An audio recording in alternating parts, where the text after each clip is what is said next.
All of you good morning. నా పేరు కరుణాకర్ అండి. నేను సిద్దిపేట నుంచి ఒక చిన్న విలేజ్ పక్కన వచ్చానండి. స్టడీ వచ్చేసి ఇంటర్మీడియట్ ఫెయిల్ అండి. ఒక ఇంటర్మీడియట్ ఫెయిల్ చేసిన, ఇంట్లో బట్టలు పట్టుకొని బయటకు వచ్చిన, జాబ్ చేద్దామని బట్టలు పట్టుకొని బయటకు వచ్చిన. ఎవరో కాదండి, మా యాదగిరి గురించి అని మా సొంత బాబాయ్ అవుతాడు. బిజినెస్లో తీసుకొచ్చిండు. 9 నెలలు అయితే బిజినెస్ చేయబట్టి 9 నెలలు అయితే 9 నెలల పర్లేదు మేము మంగట ఉన్నా. ఇప్పుడు లైన్గా 3 కాంటెస్ట్లు లైన్గా విన్నానండి. లైన్గా 3 కాంటెస్ట్ విన్నాను. ఈ కాంటెస్ట్ యూరప్ అయిపోతుందండి. యూరప్ నా ఒక్కంది కాదు, నా కింద 10 మందిని కంప్లీట్ చేస్తున్నా. ఆల్రెడీ 4 మెంబర్స్ కంప్లీట్ అయిపోయింది. ఖచ్చితంగా 10 మంది చేపిస్తాను గురించి మాటిస్తాను మా గురించి మీకు. ఓకే అండి, బట్టలు పట్టుకొని బయటకు వచ్చేసిన. ఎట్లా చేయాలి వరకు నాకు ఏం తెలియదు.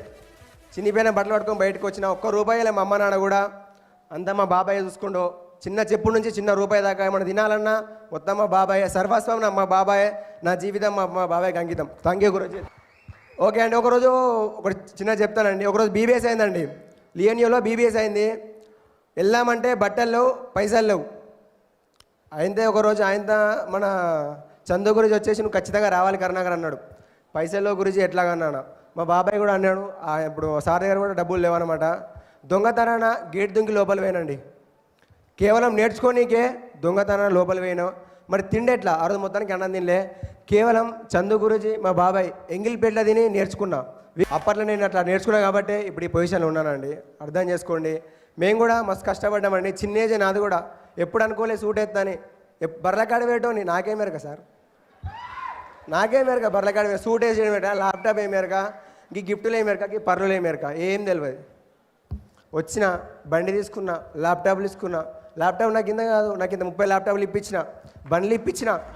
మొన్న ఒక 3 months బ్యాక్ ఒక కారు చూశానండి, క్రెటా బ్లాక్. మస్తు అనిపించింది. చెక్కుమండ నా కళ్ళ మెరిపొచ్చిపోయింది ఒకటేసారి. అబ్బా కళ్ళ పడ్డది అనుకున్నా. చూసిన, ఫిక్స్ అయిపోయినా, డ్రీమ్ స్టేటస్ పెట్టుకున్నా. ఒకడు వచ్చి నువ్వు కొంటావురా నీ బతుకు, కారు అవసరమా రా అన్నాడు. కారు కొంటానా అనుకున్నాను. అయితే అనిల్ గురించి ఒకటే మాట చెప్పిండు, పక్కా కారు కొంటావు, నా మాటని ఇప్పిస్తా అన్నాడు. అనిల్ గురించి మాట పట్టుకున్నా. నెక్స్ట్ వీక్లో కారు బుక్ చేస్తున్నా. కెనడా 16 లక్షల కారు బుక్ చేస్తా. ఎస్, ఎవడైతే నన్ను కారు కూడా అన్నాడో వాని ముంగట రుబాబుగా గల్లేసుకొని తిరుగుతా, గల్లు ఎగరేసుకొని తిరుగుతా వాని ముంగట. అన్నాడు కూడా కాదు, మా సొంత మేన మామనే అన్నాడు అన్నట్లా. మా మేన మామ అన్నాడు, డెవలప్మెంట్ చూసి డీడీ కడతా అంటుండే. ఇప్పుడు కట్టించుకోండి వద్దా మరి?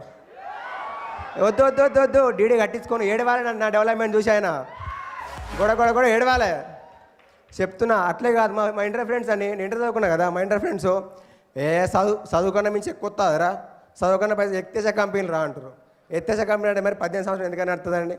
నడతా ఎప్పుడు మరి మీరు? నడవది. వాడేమో గదే బర్ల కాడికి, గదే ఇట్ల కాడికి, గదే పెండదే పోతుండు. మనమేమో సూట్లు వేసుకొని ల్యాప్టాప్ పట్టుకొని కార్యాలు తిరగబడుతుంది మేసీలల్లా. మరి చదువు పనికి వస్తుందా? మరి పైసలు పనికి వస్తుందా? పైసలు పనికి వస్తాయి. ఇవాళ రేపన్న పైసలు ఉండే ఒకడన చూసుకుంటారు. మన పైసలు లేకపోతే ఒకటి దేకాడు. అరే దూరం పోరవే అంటాడు. ఒకటి తీసుకున్నా. మా మామని ఏడి చేసిండు. ఛాలెంజ్ చెప్తున్నా, కారు కొని చూపిస్తా. 3 నెలల్లో నెక్స్ట్ వీక్లో కారు బుక్ చేస్తున్నా. కారు తీసుకొని ఇంటికి పోతా, స్వీట్ ఇస్తా. స్వీటే కాదు, ఏటకూర పెడతా.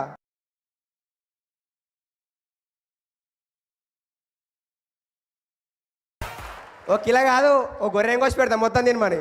ఓకే అండి, థ్యాంక్ యూ అండి. ఇంత మంచి ఒకటే గురించి. నేను చేయబడి బిజినెస్ చేయబడి 9 నెలలు అవుతుంది. ఇంకా 9 నెలల డైమండ్ అయి మేము కూడా ఉంటాం అంతే. ఇంకా 3 కాంటెస్ట్లో డైమండ్ అయి మీ ముందుంట గురించి మీకు మాటిస్తున్నాను. మా గురించి కావచ్చు, చందు గురించి కావచ్చు, ప్రశాంత్ గురించి కావచ్చు, శ్రీనివాస్ గురించి కావచ్చు, పరశురాములు సార్ కావచ్చు, నా ప్యారీ టీం ముఖ్యంగా అండి. ఏది చెప్తా అంటారండి, ఏది చెప్తా అంటారు ఖచ్చితంగా. ఫాలోఅప్ చేయంటే ఫాలోఅప్ చేస్తారు, ఎఫ్ఎం అంటే ఎఫ్ఎం చేస్తారు. ఏదంటే అది సొంతంగా బిల్డ్ చేసుకోండి టీం. నేను సొంతంగా చిన్న నుంచి బిల్డ్ చేసుకున్నా. ఎందుకంటే జీరో కదా, నా స్టడీ జీరో, నా లెవెల్ జీరో. మామూలు వ్యవసాయం చేసుకునే పరిస్థితి. పెద్ద స్టడీలు బయటకు చూస్తే పెద్ద ఎంబీఏలు, పెద్ద డిగ్రీలు, ప్రొఫెషనల్స్ ఉర్రు. మనమేమో గీడ అవుతుందా అనుకున్నా. స్వామి గురించి చెప్పిండు, పక్కా అవుతుంది కరుణాకర్ నీతో, నేను చేసి చూపిస్తాను మాట ఇచ్చిండు. స్వామి గురించి మాట వింటానని ఖచ్చితంగా డైమండ్ చూపిస్తాను ముంగట. Thank you very much. So అందరూ బాగున్నారా? Yes, okay. నా పేరు వచ్చేసి యాదగిరి అండి. ఒక చిన్న విలేజ్ మాది కూడా, గజ్జల్ పక్కన. మాట్లాడాను కదా, మా సొంతం అన్న కొడుకు అన్నట్టు. ఏం తెలియదు, ఏం రాలేదు, ఇక తీసుకొచ్చి అట్లాగా అయిపోయింది బిజినెస్లో. సో నాతో పాటు ఏదైతే రికగ్నిషన్ తీసుకుంటానో నేను సేమ్ రికగ్నిషన్ ఇప్పిస్తాను. నేను నాతో పాటు సేమ్ ఈక్వల్ డైమండ్ చేస్తాను. చిన్నప్పుడే మా డాడీ చనిపోయినాడు, డబ్బులు కూడా లేవన్నట్టు. చాలా పూర్ ఫ్యామిలీ మాది కూడా. ఎంబీఏ వరకు చదివినానండి. కష్టపడుతూ మా అన్నయ్య వచ్చిండు ఇక్కడికే, ఎంబీఏ వరకు చదివిపించిండు. సో ఎంబీఏ వరకు చదివిన తర్వాత ఐసిఐసిఐ బ్యాంక్లో జాబ్ వచ్చింది. ఎక్కడంటే మన వెస్ట్ మారేడుపల్లి బ్రాంచ్లో ఐసిఐసిఐ బ్యాంక్లో జాబ్ వచ్చింది. 10,000 శాలరీ స్టార్టింగ్. అదే 10,000 చేస్తున్నా 1 ఇయర్ కంప్లీట్ అయిపోయింది. డైలీ మార్నింగ్ వెళ్ళడం ఈవినింగ్ రావడం, ఓ గోలు లేదు, ఏం లేదు, ఒక బైక్ లేదు. డైలీ బస్సుకి వెళ్ళాలా, బస్ పాస్ తీసుకోవాలి, బస్సుకి వెళ్ళాలి, డైలీ వెళ్ళాలి రావాలి, ఏం లేదు. ఇంటికి వెళ్ళాలంటే ఒక 1,000 రూపాయలు ఉండేటి. ఏదైనా ఫెస్టివల్ వచ్చిందంటే ఆ 1,000 రూపాయల పోవాలి రావాలి అంతే. లేదు బ్యాంక్ అకౌంట్ చూస్తే జీరో. స్కాలర్షిప్ పడ్డాయి, ఒక 3,000 పడ్డాయి. ఆ 3,000 3 సంవత్సరాలు గడిపేసిన టోటల్గా అదే 3,000 తోటి. సో ₹1 ఇన్కమ్ లేదు. సో అట్లాగా చేస్తున్నప్పుడు మా ఫ్రెండ్ పరశురామ్ అన్నట్టు కానిస్టేబుల్ కోచింగ్కి వెళ్ళిన దిల్షుక్ నగర్లో 1.5 ఇయర్ కానిస్టేబుల్ కోచింగ్ చేసిన, జీరో, ఏం లేదు. డిగ్రీ చదివేటప్పుడే కోచింగ్ స్టార్ట్ చేసిన. బుక్కులు నా రూమ్లో చూస్తే తెలుస్తుంది, మొత్తం సెల్ఫ్ నిండా మొత్తం బుక్సే ఉంటాయి. ఇప్పటికి అట్లే ఉన్నాయి, చెదలు పట్టిపోయినాయి టోటల్గా. సర్టిఫికెట్లు కూడా దాంట్లో కలిపేసిన, చెదలు పట్టిపోయిన అవసరం లేదు సర్టిఫికెట్లు, ఏం అవసరం లేదు సర్టిఫికెట్లు. టోటల్గా సర్టిఫికెట్ కొన్న చెదలు పట్టిన దాంట్లో పడేసిన. ఈరోజు కమిట్మెంట్ తీసుకున్న మా ఫ్రెండ్ పరశురాములు బిజినెస్ ఎక్స్ప్లెయిన్ చేసిండు. నేను బిజినెస్ రావడానికి మెయిన్ రీజన్ ఇది, రియల్గా చెప్తున్నా, నా మనసులో అనిపించిన మాట. ఆ రోజు కుక్కట్పల్లి వెన్యూలో వెళ్ళినప్పుడు మన రవీందర్ మా గురించి డైమండ్ అయిపోయిండు, కానీ రికగ్నిషన్ కాలే అప్పుడు. అదే రోజు ప్లాన్ విన్నప్పుడు అనిపించినట్టు, సార్ టెస్ట్ మనీ చెప్పిండు గురూజీ, మా గురించి టెస్ట్ మనీ చెప్పినప్పుడు అన్నట్టు, నేను ఎంబీఏ చేసినాను అరోరా కాలేజ్లో అని చెప్పిండు. నేను అవంతి కాలేజ్లో ఎంబీఏ చేసిన, నేనెందుకు డైమండ్ గాను, ఎందుకు డైమండ్ అని కమిట్మెంట్ తీసుకున్నా.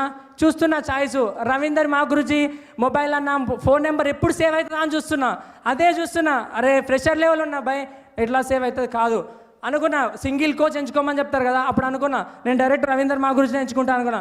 చాయిస్ లేదు, ఫ్రెషర్లకి ఇయర్ చాయిస్ మా గురించి. సరే చూస్తున్నా రామచంద్రం గురించి ఉన్నాడు, అప్పుడు వచ్చేసిండు, టచ్లోకి వచ్చేసిండు. రామచంద్ర గురించి పట్టుకున్నా. ఈరోజు సింగిల్ కోచ్ రామచంద్రం గురించి బిగ్ క్లాప్స్ ఒకసారి అనుకున్నా. ఈరోజు సిల్వర్ కంప్లీట్ అయిపోయింది. ఫస్ట్ కాంటెస్ట్ అయిపోయింది, సెకండ్ కాంటెస్ట్ అయిపోయింది, థర్డ్ కాంటెస్ట్ అయిపోయింది. ఇప్పుడు యూరోప్ వెళ్ళబోతున్నా, బ్యాంకాక్ వెళ్తా అని లోకల్ ట్రిప్స్ కూడా ఎక్కడికి వెళ్ళి జాబ్ చేసినప్పుడు. కానీ ఆల్ ఓవర్ ఇండియా ట్రిప్స్ మొత్తం తిరిగేసిన. ఇక్కడ ఇండియా మొత్తము, ఢిల్లీ కావచ్చు, బెంగళూరు కావచ్చు, చెన్నై, తమిళనాడు, డైమండ్ ఫంక్షన్లకు ప్రతి ఒక్కదానికి ఎంజాయ్మెంట్కు గోవా వెళ్ళి వచ్చినాము. ప్రతి ఒక్కటి ఆల్ ఓవర్ ఇండియా ట్రిప్స్ అయిపోయినాయి. వెయిట్ చేస్తున్నా ఇంకెప్పుడన్నా ఇంకా అవుట్ ఆఫ్ కంట్రీ వెళ్తానేమో వెయిట్ చేస్తున్నా. దేవుడు ఛాయిస్ ఇచ్చేసిండు, గురూజీలు సపోర్ట్ చేసేసారు. బ్యాంకాక్ వెళ్ళొచ్చిన, ఎక్సలెంట్ ఎంజాయ్మెంట్ బ్యాంకాక్లో, ఎక్కడ కూడా ఎవరు ఎంజాయ్ చేయలేరు అట్లాంటి ఎంజాయ్మెంట్ చేసినాం. సో బ్యాంకాక్లో ఎంజాయ్ చేసి వచ్చిన, కంప్లీట్ అయిపోయింది. సో అనిపించింది అన్నట్టు. నెక్స్ట్ యూరోప్ ఎప్పుడు వెళ్దామని చూస్తున్నా. ఈ కాంటెస్ట్లో యూరోప్ వెళ్ళబోతున్నా. రవీందర్ మా గురుజీల మొబైల్లో నంబర్ సేవ్ కావాలి కదా, అదొకటి మిగిలిపోయింది అన్నట్టు. ఎప్పుడైతే వెయిట్ చేస్తున్నా, దానికోసం వెయిట్ చేస్తున్నా. ఈరోజు రామచంద్రన్ గురించి ఒక్కసారి అనిపించింది. దగ్గరకు వచ్చేసిన, కొంచెం అయితే అయిపోతుంది అనుకున్నా. లాస్ట్ 2 వీక్స్ బ్యాగే రవీందర్ గురించి మొబైల్లో నెంబర్ సేవ్ అయిపోయింది. గురుజీ వచ్చి చెప్పేసి నాకు 3 కాంటెస్ట్ కంప్లీట్ అయ్యేలోపు నేను, నాతో పాటు ఇందాక మాట్లాడిన కరుణాకర్, ఇద్దరం ఒకటే స్టేజ్ మీద డైమండ్ అవుతాం. ఒక్కటే స్టేజ్ మీద ఇద్దరం డైమండ్లు అవుతాము. అండ్ నా టీంలో ప్రతి ఒక్కరికి ఎవరైతే వచ్చి ఫుల్ టైం 15 డేస్ చేస్తారో ప్రతి ఒక్కరికి ల్యాప్టాప్ ఉంది. అండ్ పల్సర్ బైక్లు వీక్లీ ఒకటి పల్సర్ బైక్ తీసుకుంటున్నారు. అండ్ నెక్స్ట్ ఇదే బిజినెస్ నుంచి బలెనో కారు, క్రేటా తీసుకుందాం అనుకున్నా, క్రేటా కరుణాకర్ తీసుకుంటుండు, ఇద్దరికి సేమ్ అయిపోతుంది. వెర్నా తీసుకుందాం అనుకున్నా, విలేజ్లోకి వెళ్తుంటాం కదా, కింద తాకుతుంది కారు, వద్దు ఇది బాగాలేదు వెర్నా అని చెప్పేసి అనుకున్నా. సరే ఇప్పటి మందం ఏదో ఒకటి చిన్న కారు తీసుకుందాం అనుకుంటున్నా. బలెనో కారు చిన్న కారు ఏం కాదు, అది బయట చూస్తే పెద్ద కారు అది. సో బలెనో కారు తీసుకుంటున్నా. తర్వాత డైమండ్ అయిన తర్వాత BMW బ్లాక్ కలర్ కారు తీసుకున్నారు. 16 తారీఖు కార్ డెలివరీ ఉంటుంది. బలెనో కారు నెక్స్ట్ మంత్లో బుక్ చేస్తా. 1 మంత్ లోపల బలెనో కారు వచ్చేస్తుంది. Thank you. నా టీం నుంచి 10 మెంబర్స్ వరకు కాంటెస్ట్ విన్ అయినారు. సో కమిట్మెంట్ ఇస్తున్నాను, 30 మెంబర్స్ని కాంటెస్ట్ విన్ చేసి తీసుకొస్తాను, కమిట్మెంట్ ఇస్తున్నాను మా గురించి. Thank you. ఈరోజు సపోర్ట్ చేస్తున్నారు ప్రతి ఒక్కరు. ఈరోజు స్వామి గురించి కావచ్చు, అనిల్ గురించి కావచ్చు, రామచంద్రం గురించి కావచ్చు, సో రవీందర్ మా గురించి కావచ్చు, నా టీం, స్పెషల్లీ నా టీం అందరి కోసం ఈరోజు రికగ్నిషన్ ఎవరైతే తీసుకుంటున్నారో ప్రతి ఒక్క రికగ్నిషన్ వాళ్ళకి, సిల్వర్ టు ఎమరాల్డ్ రీడర్లకి ప్రతి ఒక్కరికి నా కంగ్రాచులేషన్ చెప్తున్నాను. థ్యాంక్ యూ అండి.